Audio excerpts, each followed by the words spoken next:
Another week, another set of Incarnon weapons for you to indulge in.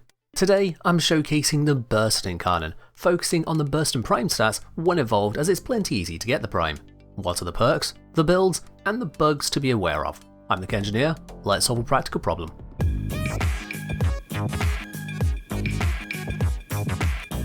In case you've both forgotten how the gun works and can't infer it from the name, the Burston is a burst fire weapon.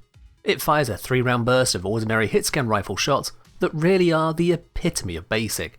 There's more to be said about a throwing knife than the ordinary Burston. For those who may not know, hit-scan here means the bullets hit instantly with no travel time. The most remarkable thing about an unevolved Burston is the very high Riven disposition, though that is of course subject to change based on how highly used the Incarnon version of this weapon becomes. I think this one might see a fair bit of use.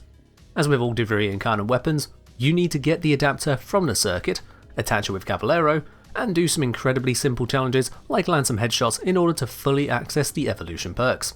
Starting at Evolution 1, the Incarnon mode. For the Burston, DE kept it very simple. It evolves from a hit-scan burst fire rifle to a hit-scan automatic rifle. The critical stats and fire rate all get a boost, while at first glance, the base damage seems to go down. Worry not, Evolution 2 will fix the damage. These shots also gain an explosive trait, creating a very small 2-meter radius explosion wherever they land.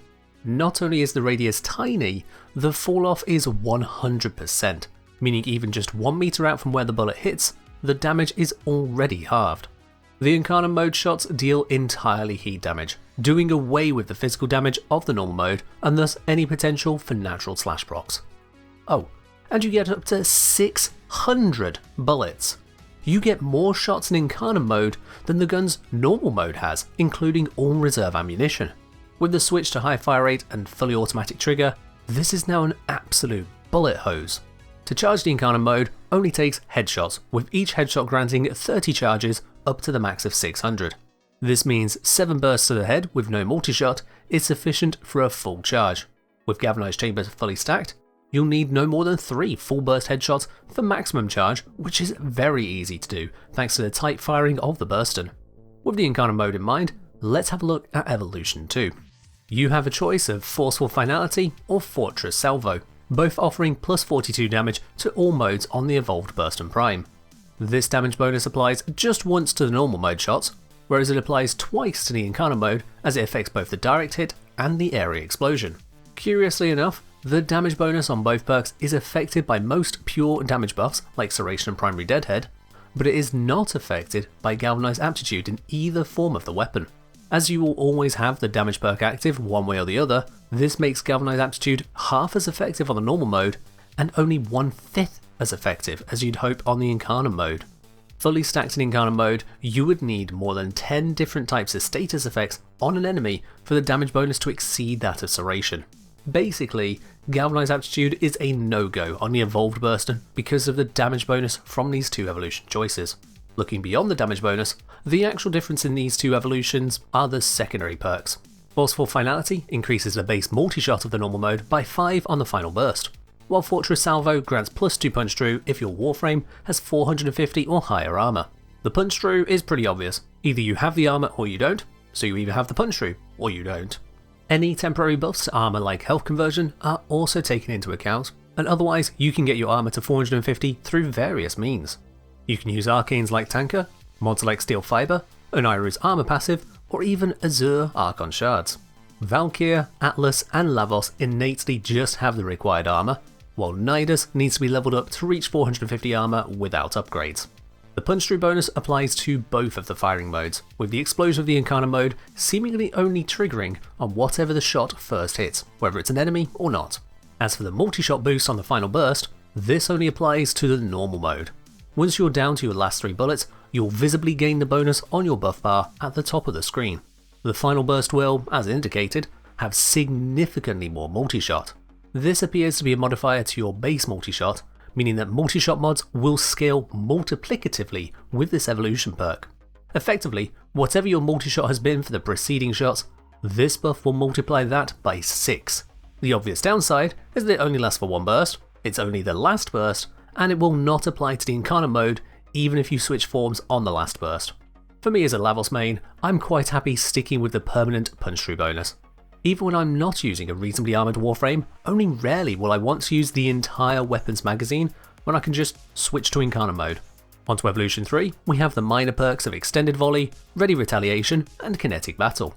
Extended Volley just adds 21 rounds to your magazine, up from 45 to 66. Given that the Incarnon mode is strictly superior for most, if not all, content, and it doesn't take a whole magazine to charge, this seems a low priority perk. Ready Retaliation is a plus 100% reload speed bonus when reloading from empty. Just like the evolved Mitre, at time recording, this perk is bugged to always be in effect when selected. It just halves your reload time and form switch time. Kinetic Battle is a 50% reduction in recoil. The Burston has a small but noticeable recoil, which can be made easier to handle with this perk for getting those needed headshots for charging up. If you combine it with the primary Deadhead Arcane, you'll have zero recoil entirely. Choosing between this and reload speed is a matter of preference, with myself preferring the faster reload speed. Which lastly brings us on to Evolution 4, the power perks. Here you've got Reaver's Rapture, Absolute Valor, or Fatal Affliction. I'd just like to take a moment to congratulate DE's naming team on continuing to find reasonably fitting word pairs for every new thing they introduce. Reaver's Rapture offers a plus 20% bonus to damage if you land all 3 shots from a burst, resetting on reload. Well, that's what it says. Reloading does clear the bonus, and so does switching modes, which is basically a kind of reload. You also have a cap of 5 stacks on this perk, which isn't mentioned. But my favourite bit has to be where it doesn't give you a 20% bonus to damage, but instead it gives you a fixed 20 damage bonus, just like the bugged Mitre perk. Serration and Galvanized Aptitude both have no effect on this 20 damage, making it a much lower bonus than expected on a properly modded weapon. Add on the fact it is incompatible with Incarnon mode, and it only exists as a curiosity perk for if you want to play around with just the burst fire. Absolute Valor increases the base critical chance of both modes by 22%. As a base increase, this is affected by critical chance mods, which means you can get absurd value out of the Burston. The normal mode jumps to 40% critical chance, though still has the mild 1.8 times critical multiplier. The Incarnon mode jumps to a total of 50% base critical chance, complementing the 3.0 base critical multiplier. This scales extremely well with critical chance bonuses like Point Strike, Galvanized Scope, and Burst and River mods. As for Fatal Affliction, this offers plus 40% damage to a target per status effect active on said target. This functions near identically to Galvanized Aptitude, stacking additively with it, and is equal to a single stack on that mod. Given what I mentioned earlier about it stacking poorly due to Evolution 2's damage bonuses, this perk is again a poor choice for the Incarnon mode. If you're using just the normal mode for some reason though, the 20% additive damage bonus per status might outdo the critical bonus due to the low critical multiplier, but I still maintain that the burst fire should not be your focus. So with these perks and bugs all in mind, the best picks for evolutions are Absolute Valor for the critical buff, your pick of reload speed or recoil reduction, and for Evolution 2, either punch through if you're using more armoured Warframes, or the multi-shot on the final burst if you'll never be armoured. The multi-shot shouldn't come up often, but it's there as a last-ditch effort to charge your Incarnon mode. With such clear-cut options for perks to pick, it's relatively simple as well to choose what mods to apply. Incarnon Burston loves headshots. Half of the base Incarnon damage is a direct hit, continuing through on punch through, and that damage is scaled up massively by headshots. With this build here and fully stacked, you'll have a 10.2 times critical damage multiplier, which is first doubled by headshots to 20.4 times, but then also stacks multiplicatively with the 3 times damage bonus for landing a headshot. On a simple yellow crit then, that's a 61.2 times damage bonus applied to the shot, versus only 10.2 times applied to the radial damage portion. But this build is not made for mere yellow criticals. Galvanized Scope is really easy to activate and maintain in higher enemy density missions, the exact type of mission calling for such a power build. Fully stacked, that gives a plus 320% bonus to critical chance, on top of Point Strike's permanent plus 150%, for a 470% total bonus. Applied to the base 50% critical chance we have on Incarnon mode, using the Absolute Valor Evolution perk, we get 285% critical chance, just shy of permanent red crits. With that in mind, our average critical multiplier becomes 56.3 times on headshot, again multiplying with the headshot bonus, where eligible, for a total of 168.9 times damage bonus, just from crits and headshot. But that can still go higher, which is why we've got the Arcane Primary Deadhead to increase that by a further 30% to 219.5 times. Bladed rounds is even easier to use on the Incarnon Burston than on many other weapons, as the Incarnon mode has virtually no zoom, giving you an easy time in closer combat to see where the next enemy head is to pour bullets into. I highly recommend using that over something like Hammershot, keeping as much critical damage as possible. Now you might be wondering why I'm not using critical delay for a further 50% critical chance modding. That is simply because the elemental and critical mods here leave no room for a fire rate buff. I wouldn't recommend dropping any of the critical mods in most cases for fire rate, so critical delays plus 50% would offer a slim critical bonus on top of what's already achieved while stealing away 20% of your fire rate. Should you have a separate fire rate buff however, such as from Arcane Acceleration, then by all means swap in critical delay over point strike for that guaranteed red crit on fully stacked headshots. This build is designed as an all-rounder, faction-free level killer made with an armoured Warframe in mind.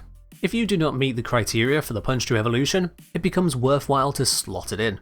For that, I recommend dropping bladed rounds for Prime Shred and switching point strike to critical delay in the process. You gain a small buff to critical chance and a modest net buff to fire rate, but you do lose a hefty chunk of critical damage in order to get that punch through in.